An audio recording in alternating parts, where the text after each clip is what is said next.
जय हिंद साथियों, मैं आदेश आप सभी का आपके अपने परिवार राही आदि क्लासेस में स्वागत करता हूं। तो हम सभी हिंदी के 25 क्वेश्चन को सॉल्व करने वाले हैं, जो कि सभी प्रतियोगी परीक्षाओं के लिए पर्याप्त होगा। क्वेश्चन ज़्यादा नहीं होते हैं, क्योंकि अपने से अकेले से नहीं हो पाता है कि बहुत सारे क्वेश्चन हो जाएं या मैटर को टाइप करवा दें, क्योंकि बाहर से भी काम करना पड़ता है। उसके बाद आप सभी के लिए क्लास भी लेकर आता हूं, जैसा भी मुझसे हो पाता है। बस हाँ, अगर आप सभी का सहयोग अधिक मिले और 4 पैसे आने शुरू हो जाएं, तो मैं किसी और को रख लूँ अपने साथ, जो मैटर को टाइप करके आराम से देता रहे। फिलहाल अब हम अपनी क्लास को शुरू करते हैं। हमारा पहला क्वेश्चन है, भीषण का विलोम शब्द है। अब भीषण का विलोम शब्द क्या होता है? सौम्य, मधुर, सरल या साधारण।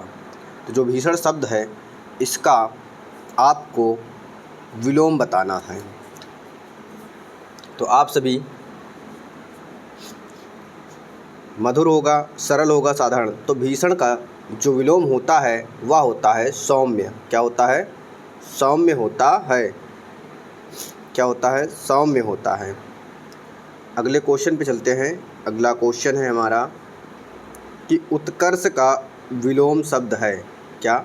उत्कर्ष का विलोम शब्द है आकर्ष, निष्कर्ष, अपकर्ष या मध्याकर्ष। तो जो उत्कर्ष का विलोम होता है वह होता है अपकर्ष। क्या होता है? अपकर्ष होता है।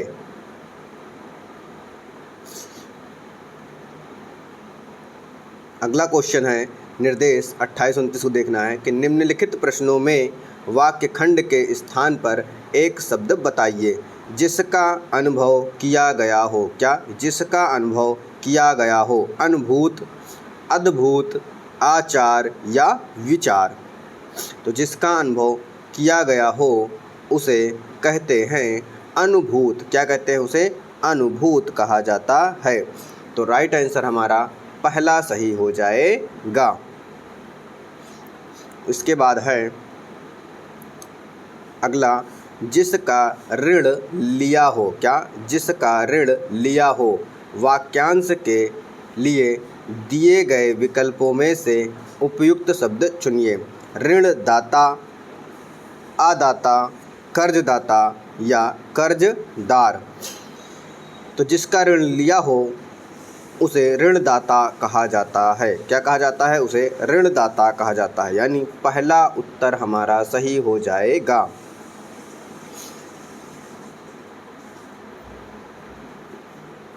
अगला है, किस क्रमांक में आघोष व्यंजन है। क्या? किस क्रमांक में आघोष व्यंजन है। अब आपको पता होना चाहिए क्या कि आघोष क्या होता है। आप सभी को उम्मीद है पता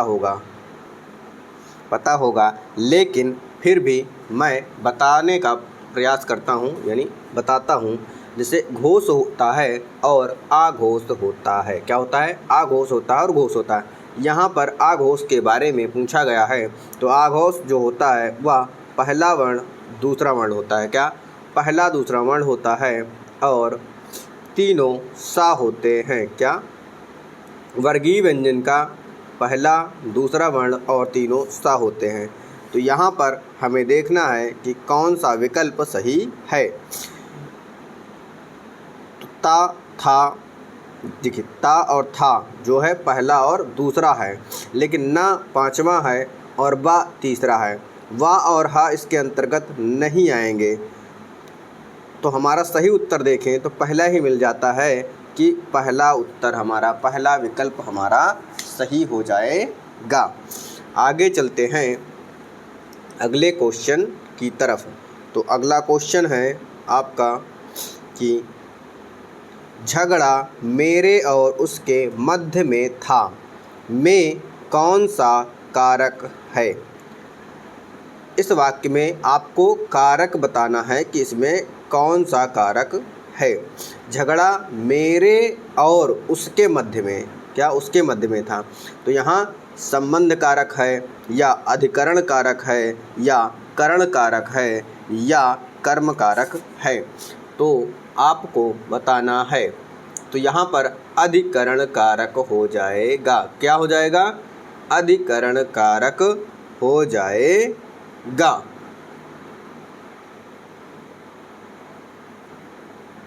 क्यों हो जाएगा? कि कहा जा रहा है अधिकरण यानी अधिकार जताया जा रहा है, झगड़ा मेरे और उसके बीच में है, तो उसके मध्य में है यानी मध्य में, तो यहाँ पर में विभक्ति भी आया है, परसर्ग भी आया हुआ है, तो राइट आंसर हमारा अधिकरण कारक हो जाएगा।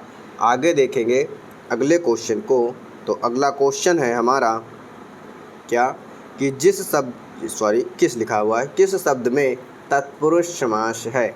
हमें बताना है कि कौन सा शब्द है जिसमें तत्पुरुष समास हो। आजन्म यानी जो जन्म भर हो। यहाँ पर आजन्म में क्या है कि अव्ययी भाव समास है। देखिए, ऐसा कोई शब्द हो और जिसके आगे उपसर्ग लगा हुआ आपको प्रतीत हो तो वह अव्ययी भाव समास में चला जाएगा। यह आपकी ट्रिक है। क्या है? ट्रिक है। तो आजन्म होगा, अच्छा हो गया, तिरंगा हो गया। तिरंगा शब्द हमारा क्या है? तिरंगा 3 रंगों का होना चाहिए, तो यहाँ द्विगु समास होगा। लेकिन अगर बहुब्रीहि समास विकल्प में है तो बहुब्रीहि भी लग जाएगा तिरंगा में। तो हमसे पूछा गया है तत्पुरुष समास। तत्पुरुष समास में हो जाएगा घनश्याम में। क्या? घनश्याम में। घनश्याम शब्द में तत्पुरुष समास होगा। आगे देखते हैं अगले क्वेश्चन को। तो अगला क्वेश्चन है हमारा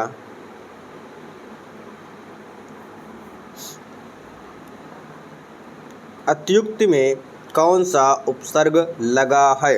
अत्युक्ति में देखिए उपसर्ग पूछा गया है, तो इसमें अति उपसर्ग है या आ उपसर्ग है या अन उपसर्ग है या अत्यु उपसर्ग है। तो सही विकल्प क्या होगा? अति हो जाएगा। क्या? अति उपसर्ग है। इसमें कौन सा उपसर्ग है? अति उपसर्ग है। लेकिन जैसे अत्युक्ति में आपसे क्या पूछा जा सकता था? संधि भी पूछी जा सकती थी। अगर संधि पूछते तो क्या कौन सी संधि होती? यण संधि होती। क्यों? क्योंकि मैंने आपको ट्रिक बता रखा है कि कोई भी शब्द हो उसके दूसरा या तीसरा वर्ण क्या हो? अधूरा हो, और उसके बाद तुरंत क्या हो? अंतस्थ व्यंजन यानी यार अलावा में से कोई शब्द हो तो यण संधि होती है। और इसका अगर आप सोचें इसमें अति उपसर्ग कैसे है, तो जो इसका संधि विच्छेद करके दिखाता है, क्या दिखाता है कि अतिधन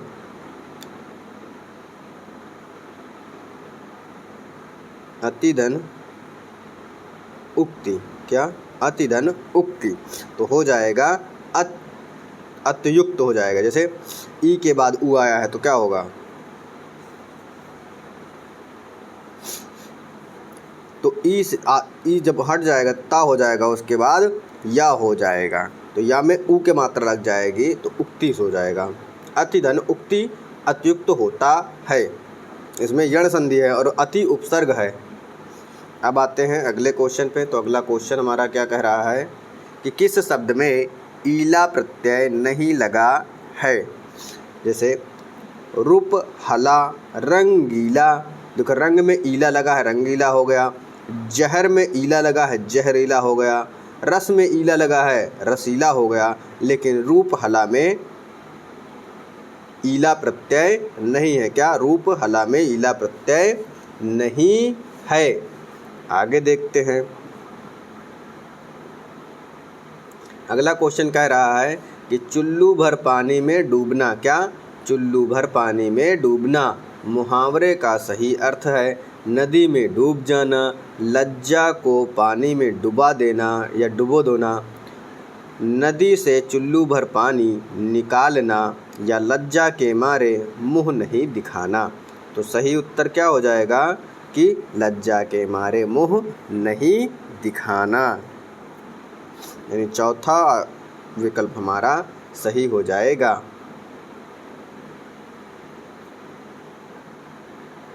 अगला क्वेश्चन है प्रेम अनदेखी राहों की तरह। क्या? प्रेम अनदेखी राहों की तरह ही आकर्षक होता है। वाक्य का काल पहचानिए। अब इस वाक्य में कौन सा काल है? अपूर्ण वर्तमान काल, सामान्य भूतकाल, पूर्ण वर्तमान काल या सामान्य वर्तमान काल।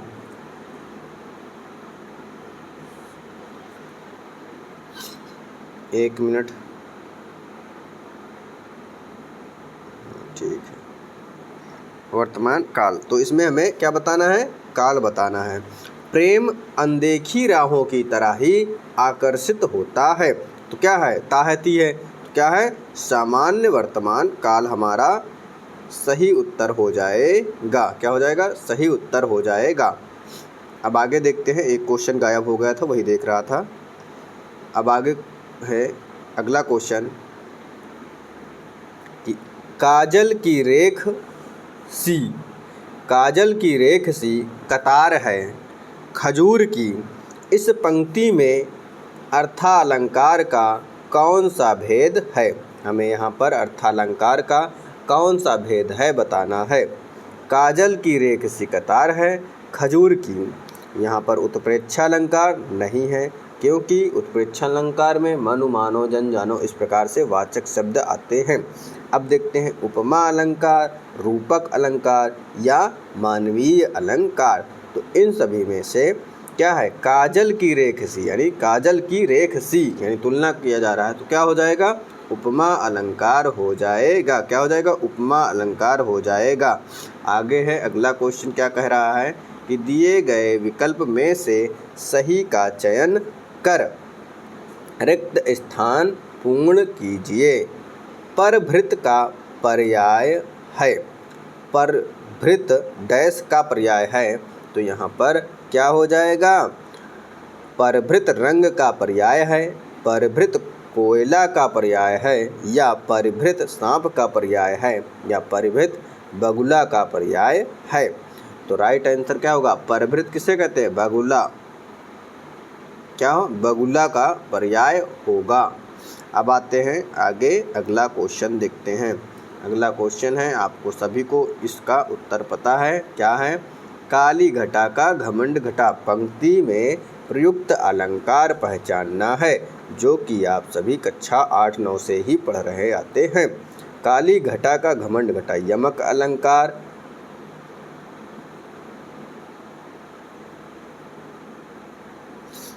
मानवीय अलंकार, अनुप्रास अलंकार या रूपक अलंकार।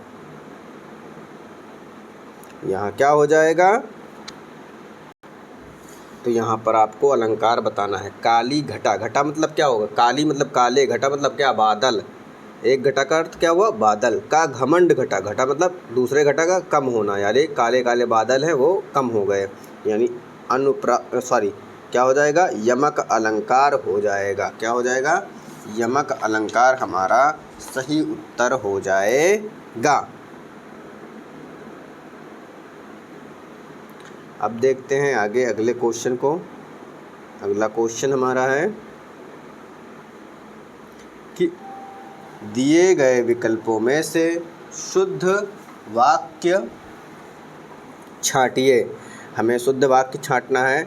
चाकू से बच्चों को काटकर फल दो, या मेरे जूतों तुमसे अच्छे हैं। मेरे जूतों तुमसे अच्छे हैं, बिल्कुल गलत होता है, गलत है ये तो। चाकू से बच्चों को काटकर फल दो, ये भी गलत है। वह शायद से आज आए, ये भी गलत है। गांधी जी ईश्वर के पक्के भक्त थे, यानी सही उत्तर क्या हो जाएगा? सही उत्तर, सही विकल्प ऑप्शन 4 सही हो जाएगा। अब देखते हैं आगे अगले क्वेश्चन को। अगला क्वेश्चन है, निम्न में से उचित शब्द का चयन करें। क्या? निम्न में से उचित शब्द का चयन करें। औद्योगिक, औद्योगिक, औद्योगिक, औद्योगिक। देखिए यहाँ पर क्या है? वर्तनी शुद्ध करनी है, वर्तनी से संबंधित यह क्या है? क्वेश्चन। तो आप सभी जानते हैं कि औद्योगिक होता है, जो कि पहला वाला सही है। अब आते हैं अगले क्वेश्चन को। तो अगला क्वेश्चन क्या कह रहा है कि लोकायतन कृति के लिए सोवियत लैंड नेहरू पुरस्कार किसे दिया गया था? केदारनाथ को, रामविलास शर्मा को, सुमित्रानंदन पंत को या गोविंद मिश्र को? तो लोक आयतन कृति के लिए सोवियत लैंड नेहरू पुरस्कार सुमित्रानंदन पंत को दिया गया था। किसका? सुमित्रानंदन पंत को। अगर विकल्प गलत हो तो आप लोग चेक कर लीजिएगा। वैसे सुमित्रानंदन पंत है जहाँ तक।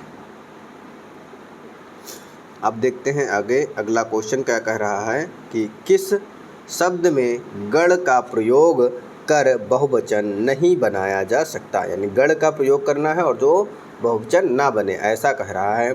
जैसे भक्तगण, नेतागण, शिक्षकगण, देवीगण। तो क्या होगा?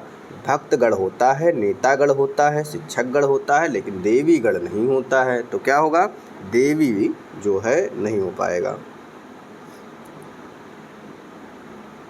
आगे है अगला क्वेश्चन, प्रेम में भगवान, क्या प्रेम में भगवान रचना के लिए जैनेन्द्र को किस पुरस्कार से सम्मानित किया गया है? सरस्वती सम्मान से, भारत सरकार शिक्षा मंत्रालय पुरस्कार से, देव पुरस्कार से या व्यास सम्मान से? तो किससे हुआ है?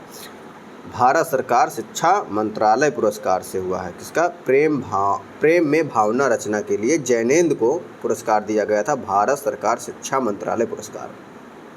अब आते हैं अगले क्वेश्चन को। तो अगला क्वेश्चन हमारा है, भारत के रस सूत्र में निम्नलिखित में से किसका उल्लेख नहीं है? भारत के जो रस सूत्र है उसमें किसका उल्लेख नहीं किया गया है? विभाव, अनुभाव, स्थायी भाव या संचारी भाव? तो किसका नहीं है? स्थायी भाव का नहीं किया गया है।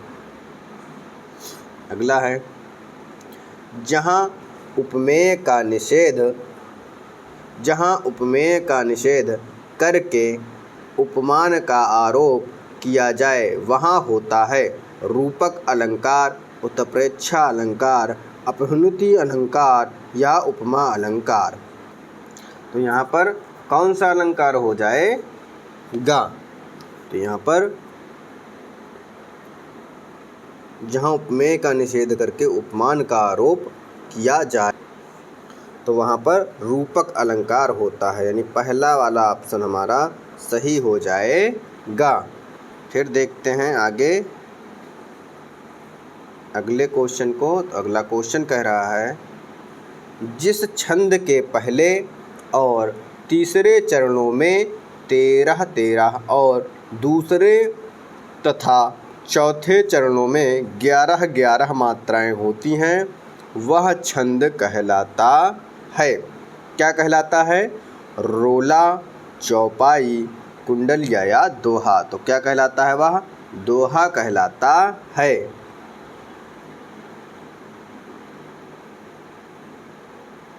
अगला क्वेश्चन है कि निम्नलिखित में कौन सा एक उपन्यास जैनेन्द्र रचित है? अब जैनेन्द्र का वह कौन सा उपन्यास है? विकल्प में चुनना है। क्या? पुनर्नवा, परख, सेवा सदन या एकदा नैमिषारण्य रन्ने? तो राइट आंसर, सही उत्तर क्या हो जाएगा? परख हो जाएगा। क्या हो जाएगा? परख हो जाएगा। अब आता है हमारा आज का लास्ट क्वेश्चन, 50वां है, जो कि 25वां क्वेश्चन है। क्या? अपने अपने राम यह उपन्यास है की रचना किसने की है? इस उपन्यास की रचना किसने की है? अपने अपने राम की। भगवान सिंह ने, महेश दर्पण ने, भगवती चरण वर्मा ने, इलाचंद जोशी ने? तो किसने की है? इलाचंद जोशी जी ने की है। किसने? इलाचंद जोशी जी ने की है। तो ये रहा आपका आज का प्रैक्टिस सेट। उम्मीद है आप सभी को यह क्लास, यह प्रैक्टिस सेट अच्छा लगा होगा। बस आप सभी से हमेशा एक ही रिक्वेस्ट रहती है कि अधिक से अधिक सहयोग करें। तो आज की क्लास को यहीं पे समाप्त किया जाता है। आप सभी का इस क्लास में और इस परिवार में जुड़ने के लिए बहुत बहुत धन्यवाद।